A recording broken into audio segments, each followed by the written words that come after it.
Colgate Dental Cream to clean your breath while you clean your teeth and help stop tooth decay. And Luster Cream Shampoo for soft, glamorous, caressable hair bring you Our Miss Brooks, starring Eve Arden.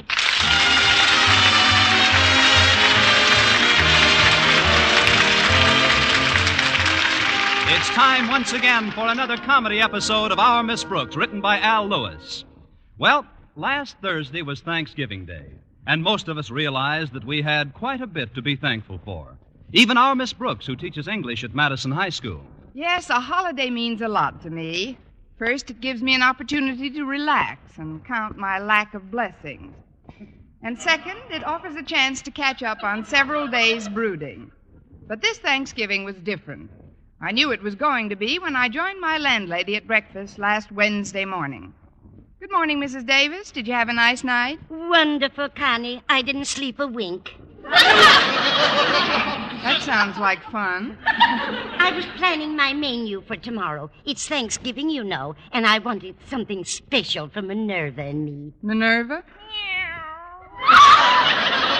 Oh, there you are, you cute little kitten. Where is she, Connie? Taking my stocking off with her cute little paws. Stop it, Minerva. Now get away from my stocking. Either get away from those or knit me a new pair with that ball of yarn you play with. Go out to the kitchen, Minerva. I do want you to hear about tomorrow's menu. What are you having, Mrs. Davis? Minerva's favorite dish, SQUAB.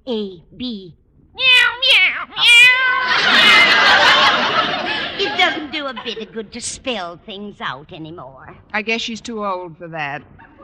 Please go into the kitchen, Minerva. There's some milk out there. Right under the SINK. Don't tell me she slammed the door behind her. No, that was me, Connie. I wanted to show you the squab I got for tomorrow. Oh, I'd like to see it. Well, here it is. Where? Oh, right there behind that carrot. It isn't very big, is it? I've seen stuffing with larger drumsticks. You know, Connie, I was all ready to get a nice 10-pound turkey yesterday when the clerk at the market said something that made me change my mind. What did he say? $8.30. Well, that is a pretty rude remark. I'm afraid I was a little testy when I complained about the price. Anyway, when I demanded something cheaper, this is the bird he gave me. He certainly did. Well, it'll be enough for Minerva and myself. I suppose you've already been invited somewhere for turkey and all the fixings. Where would you suggest? Hasn't Mr. Boynton asked you out for Thanksgiving dinner, Connie? Not yet, Mrs. Davis, but this morning he's going to be exposed to the most thorough opportunity to do so. Good. Of course, Mr. Boynton's been on a very strict budget lately. He probably can't afford any turkey dinners. Then you bring him back here with you, Connie. Oh, that's very sweet of you, Mrs. Davis, but that squab... We'll make it do. Remember the old saying, there's always room for just one more. In this case, you must mean one more squab. Well, thanks anyway, Mrs. Davis. After all, we've still got our health, which is more than I can say for that squab. Of course, I'd rather see you eat a nice turkey dinner tomorrow. Maybe you could wangle yourself an invitation from one of your friends. Oh, please, Mrs. Davis. Oh, that must be Walter Denton. He's giving me a lift to school. Be right there, Walter. Why don't you find out what his folks are planning for tomorrow? Maybe you could get yourself invited there. I'm surprised at you, Mrs. Davis. Why, I've never forced myself on anyone in my life. Connie, take another look at that squab.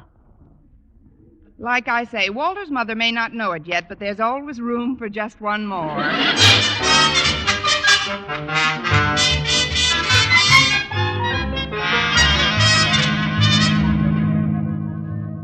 Oh, it certainly is nice weather for Thanksgiving, isn't it, Walter? It's more than nice, Miss Brooks. This air is absolutely succulent. It's downright savory and delicious. One more crack like that, and I'll be gnawing on the steering wheel.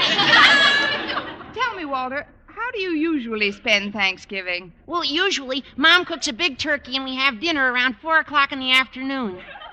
Gosh, I'll never forget last year's meal.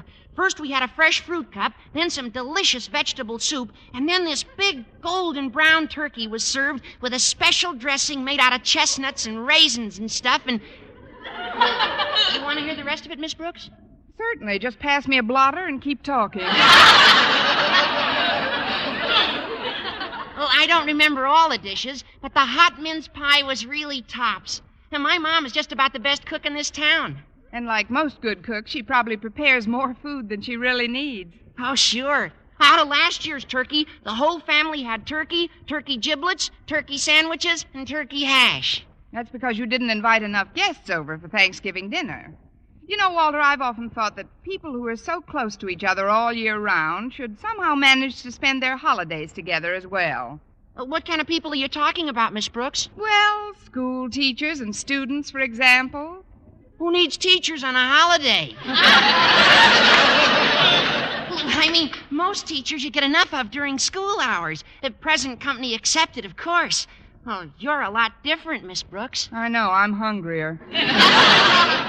Look, Walter, about spending Thanksgiving together, if you're planning to be with your folks... Oh, but I'm not, Miss Brooks. Now, my mother and Dad are going out of town for the weekend.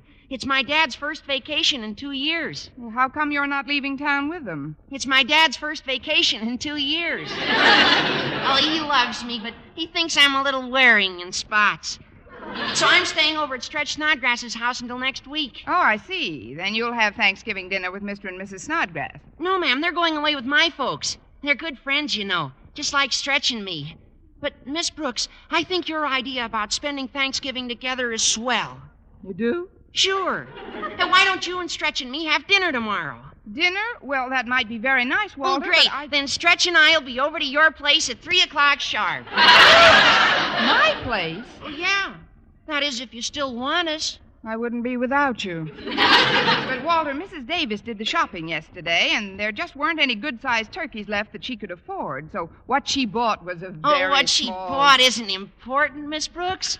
What counts is spending Thanksgiving with people who mean something to you. Gee, the Pilgrims certainly had it all over us modern characters. Hell, when a pilgrim wanted to celebrate the holiday, he just picked up his musket and shot himself a turkey. At the current prices, Walter, the only way I'll have a turkey tomorrow is if I pick up a musket and shoot myself a butcher.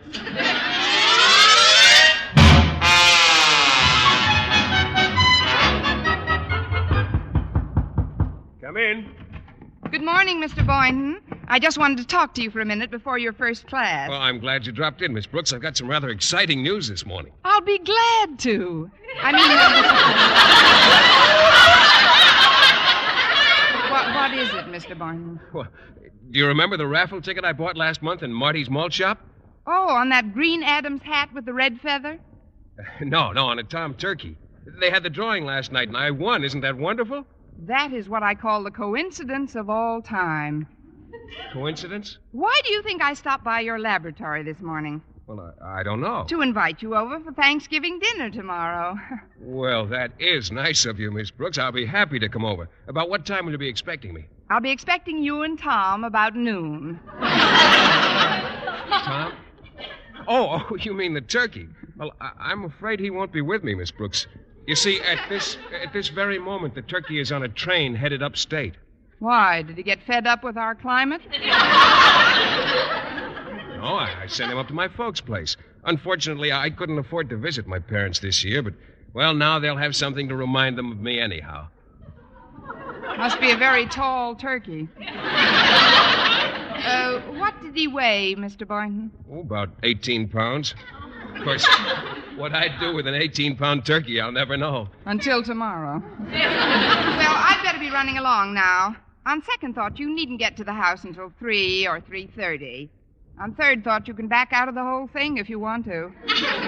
Back out? Why, I should say not. I'll be there all right, and thanks for the invitation. You're welcome. But, Mr. Boynton, if you're expecting the conventional Thanksgiving Day dinner, you're liable to be a little disappointed. I'm just not having it. Oh, what are you having? So far, Walter Denton and Stretch Snodgrass.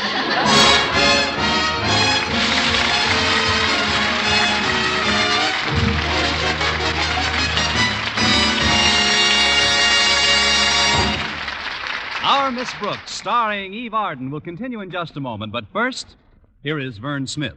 Now, proof that brushing teeth right after eating with Colgate Dental Cream helps stop tooth decay before it starts. Continuous research, hundreds of case histories, makes this the most conclusive proof in all dentifrice research on tooth decay. Eminent dental authorities supervised hundreds of college men and women for over 2 years.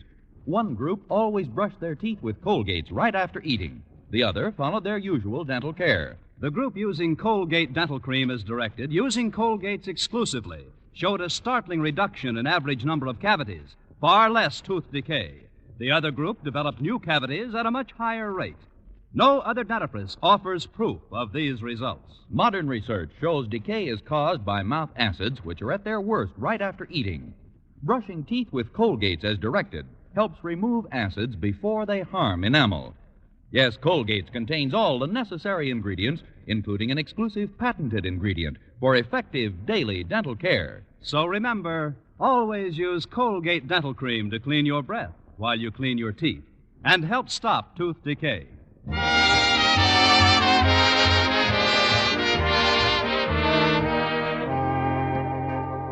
Well, Thanksgiving Day arrived right on schedule, mostly because I couldn't do anything to stop it.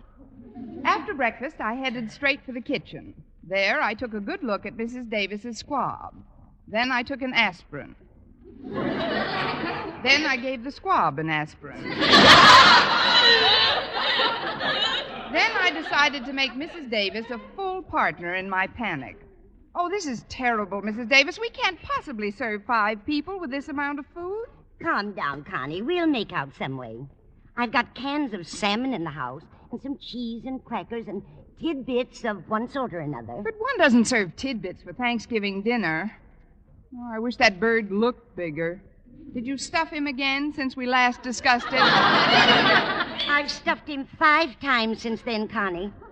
In fact, the last time I went to fill him up, I got the feeling that he was trying to kick my hand away. Oh, it's no use, Mrs. Davis. It just won't work. I still think you should follow the advice I gave you yesterday, Connie, and get yourself invited out for a real turkey dinner. But I've already asked Mr. Boynton to join me. Then get him invited along with you. Well, what about Stretch Snodgrass and Walter Denton? Take them along, too. Why not? And while we're at it, why don't you and Minerva join our happy little group? We'd love to, Connie. Where are we going? I don't know where you're going, but I'm going to take another aspirin. I'm sure the Conklins would like to have you over. I ran into Martha yesterday, and she told me that she was all ready to carve a huge turkey. Oh, is she fighting with Mr. Conklin again? Now, don't be silly, Connie. Martha even remarked yesterday that she was hoping Mr. Conklin would ask some of the teachers in to share their dinner. I can just picture that. If Mr. Conklin saw any teachers at his dinner table, he wouldn't know what to bite first. That doesn't apply to Mr. Boynton, though. Osgood is quite fond of him. And he's also extremely taken with Stretch Snodgrass. Thinks he's the best athlete Madison's ever had. Well, what about his attitude toward me? Call anyway. Remember, Connie, pride goeth before a fall. You've got to make a hit with Mr. Boynton. Here, I'll dial the number for you. Oh, but Mrs. Davis, Mr. Conklin can't stand the sight of Walter Denton. Nonsense, I know he dear. doesn't... His daughter Harriet is crazy about the boy. Hello? One moment, please. Miss Brooks is calling. Here, Connie. Oh, hello? Oh, hello, Miss Brooks. This is Harriet. Gee, I'm glad you called. You're having Walter Denton over for dinner, aren't you? That's the original plan, Harriet. I wish we could all have dinner together, Miss Brooks. I was just talking to Mother about it this minute. You were? Well, now that's funny. I wanted to talk to Mother about the same thing. Wonderful, Miss Brooks. Wait a minute, I'll put her on. Thanks, Harriet. Harriet and her mother were just talking about getting together for dinner, Mrs. Davis. Hello, Miss Brooks. Hello, Mrs. Conklin. Forgive me if I talk rather quietly, but Mr. Conklin's taking a nap in the living room. He needs the rest, you know. He's been rather irritable lately. I know, for the last 5 years. That is, we've known each other for 5 years now, and, well, the reason I called... Harriet told me, Miss Brooks. I just know you feel exactly as we do. That people should share their Thanksgiving joy with their friends. That's right, Mrs. Conklin. You understand, though, that it isn't just me. I've already invited Walter, Stretch, and Mr. Boynton. The more the merrier, I always say. Well, I'm glad you always say that, Mrs. Conklin, because my little party lacks just one thing, which you and only you can provide. What a beautiful way to put it. I can only say, Miss Brooks, that we'll be proud and happy to share Thanksgiving dinner with you and your friends. Well, thank you, Mrs. Conklin. Thank you, my dear. Harriet and Mr. Conklin and I will be at your place at 2 o'clock sharp.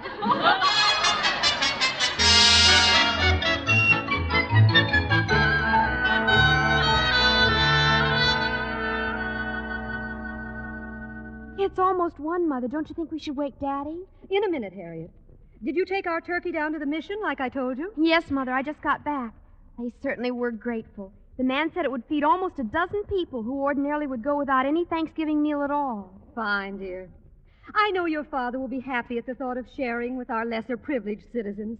Now go on in and wake him up, Harriet. Yes, Mother.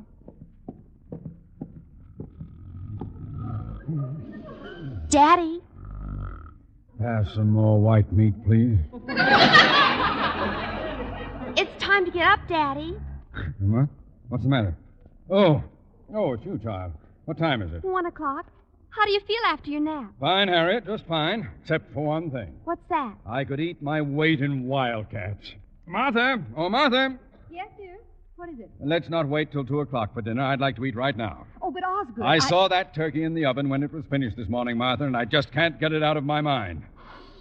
Oh, it sure smells good, too. You must have a pretty long smeller, dear. We gave our turkey to the folks who run the mission. We're going out for dinner. Oh, but I don't want to go out. I want to eat in my robe and slippers and... You gave our turkey to whom? The mission, dear. It's like a municipal shelter, you know. The man said our turkey would feed almost a dozen underprivileged citizens. Oh, he did. Well, teachers are underprivileged citizens, too. But I don't give them my Thanksgiving dinner. Now, calm down, Osgood. This is no day for your high blood pressure to get out of hand. We're going over to Margaret Davis' place to have dinner with Miss Brooks and some of her friends. Miss Brooks? Who needs teachers on a holiday? Daddy, Mrs. Davis is a very exotic cook. I'm sure she'll have some wonderful dishes prepared for you. But I don't want Mrs. Davis's dishes. I want turkey. Turky, turkey! Of course, dear.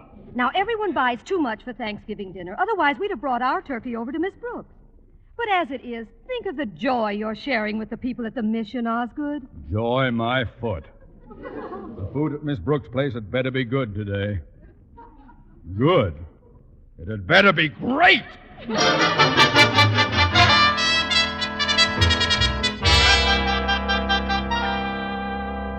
Every time I tried to call Mrs. Conklin back, the party line was in use. Now they don't answer. They're probably on their way over here this minute to eat dinner or not to eat dinner. Please, Connie, you're beginning to sound like Hamlet. Don't worry so about the Conklins. They'll probably bring their turkey over with them, and we'll have plenty. Do you really think so, Mrs. Davis? We'll soon know, Connie. Will you answer the door, please? I'm trying to find some more cans of salmon, just in case. All right, Mrs. Davis. Happy Thanksgiving, Miss Brooks. A very happy Thanksgiving, Miss Brooks. Hello? The same to you. But is this all the party? Well, what do you mean, Miss Brooks? I mean, just you three? Nothing waiting out in the car or anything? Well, we were going to bring our turkey along, but we know what a well-stocked larder you folks must have, so we donated it to the mission. The mission? One of my favorite charities. There's no joy like sharing. May we come in now and start sharing yours? Of course, Mr. Conklin. If you'll just sit here in the living room, I'll go back to the kitchen and tell Mrs. Davis you're here. Oh, Harriet and I will go back and help out, Miss Brooks. You've done enough for one day. Why, I'll bet you worked like a beaver this morning. Gnawed through 6 fingernails. Oh, I didn't do too much, no. Come on, Mother. I'll fix the salad dressing that new way you showed me. All right, dear. And I'll tell Mrs. Davis about the new things we've been doing with parsley. Never mind the side dishes. Let's just get that turkey to the table pronto, huh? You chat with Miss Brooks, dear. We'll just be a little while. We'll make it snappy. I could eat my weight in wildcats, Miss Brooks. If they come in cans, you may get the chance. I mean, we'll be sitting down as soon as the others arrive, Mr. Conklin. Oh, yes, I forgot. You're having some of your friends in. I hope that lame-brained dunce, Walter Denton, isn't expected. Want some popcorn, Mr. Conklin? Or potato chips? No, thanks. Who's coming to this dinner, Miss Brooks? Well, Mr. Boynton, for one. Oh, nice chap, Boynton. Far less irritating than many of his contemporaries. Oh, what's the trouble, Mr. Conklin? I'm not a well man. I've had some very strange symptoms lately. What kind of symptoms? Well, every so often I get sudden, blinding flashes of appetite. Oh, well, that's because you're under such a strain, Mr. Conklin. You see, under great emotional tension, many people experience sudden and uncontrollable appetites. It's psychosomatic to some extent. Really? Now, perhaps you'd like me to stretch out on the couch and tell me how, at the age of 3, I was convinced that my younger brother was a cocker spaniel. Yours, too? I was only trying to help, Mr. Conklin. I had an aunt who suffered just like you do. I remember one time my uncle caught his nose in the piano bench. Auntie ran right down to the corner and bought herself a pickle. A pickle? It satisfied her nervous craving. When she stayed with us, we always had to keep a big supply of food on hand. Big juicy steaks, chops, and chicken, ducks, cold cuts, potato salad. Please, Miss Brooks. I want my dinner. But, Mr. Conklin, the others aren't... It's open. Come on in. Oh, hello, Miss Brooks. Oh, Mr. Conklin. Say, this is a surprise. Hello, Boynton. Can we sit down now, Miss Brooks? Not quite yet. Pull up a chair, Mr. Boynton. Thanks. Well, how does the turkey look? Did you get a nice-sized bird?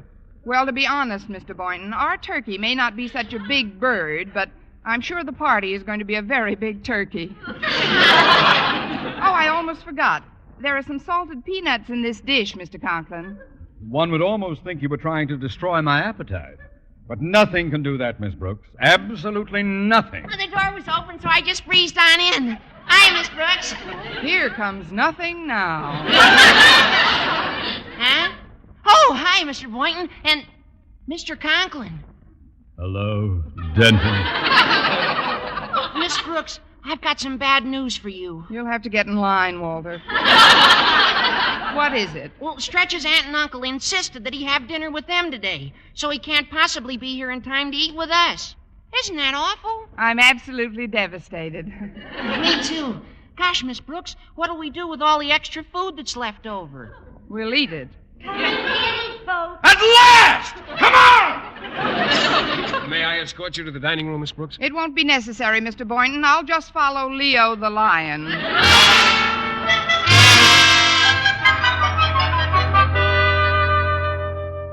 I've cut the squab into small pieces and sprayed it with sweet air, Connie.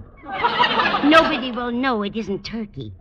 Now then, keep the lid on this big tray except when you're serving, and they won't know how little we've got. All right, Mrs. Davis. I might as well trot it in. Well, here we are. What'll you have, Mrs. Conklin? Oh, serve Mr. Conklin first, will you, dear? He's quite hungry. Certainly.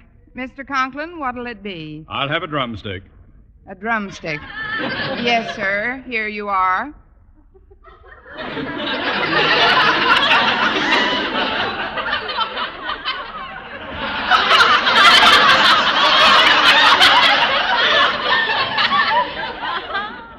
Where I are.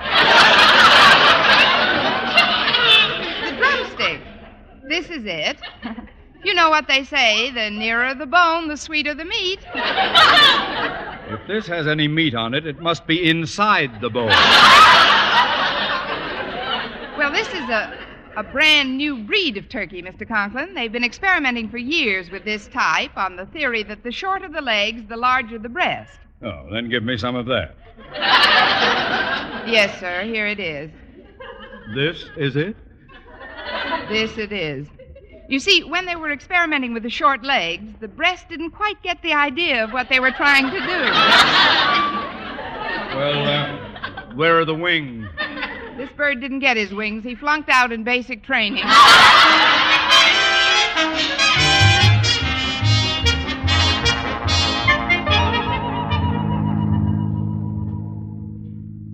Oh, I thought we'd never get out of that place.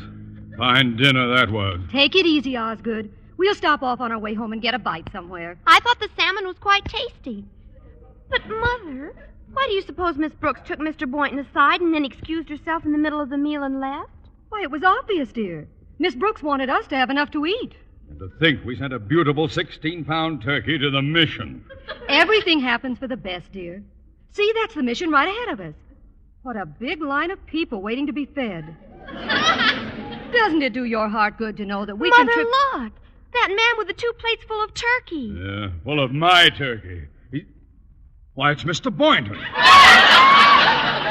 So it is. And who's that right behind him with the blue cap and hitting the big bass drum? Hallelujah! Hallelujah! Open up your mission door. Open door. Just one more.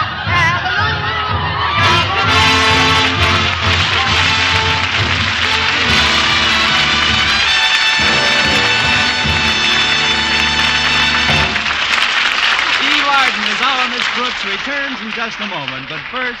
Dream girl, beautiful luster cream girl. Tonight, yes, tonight, show him how much lovelier your hair can look after a Luster Cream shampoo. Luster Cream, world's finest shampoo. No other shampoo in the world gives Kay Daumit's magic blend of secret ingredients plus gentle lanolin. Not a soap, not a liquid. Luster Cream shampoo leaves hair 3 ways lovelier.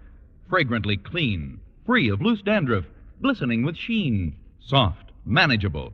Even in hardest water, Luster Cream lathers instantly.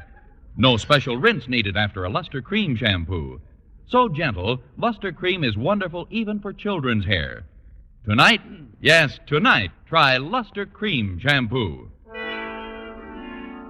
Dream girl, beautiful luster cream girl. You owe your crowning glory to a luster cream shampoo. And now, once again, here is our Miss Brooks.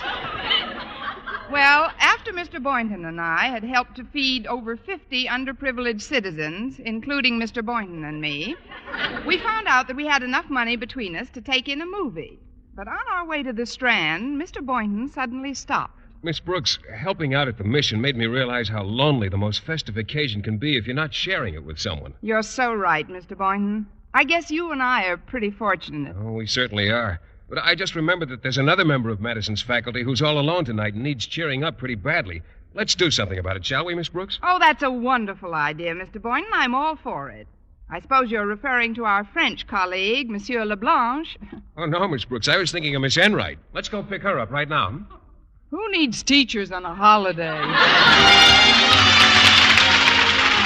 Next week, tune into another Our Miss Brooks show brought to you by Luster Cream Shampoo for soft, glamorous, caressable hair and Colgate Dental Cream to clean your breath while you clean your teeth and help stop tooth decay. Our Miss Brooks, starring Eve Arden, is produced by Larry Burns, directed by Al Lewis, with music by Wilbur Hatch. Mr. Boynton is played by Jeff Chandler, Mr. Conklin by Gail Gordon.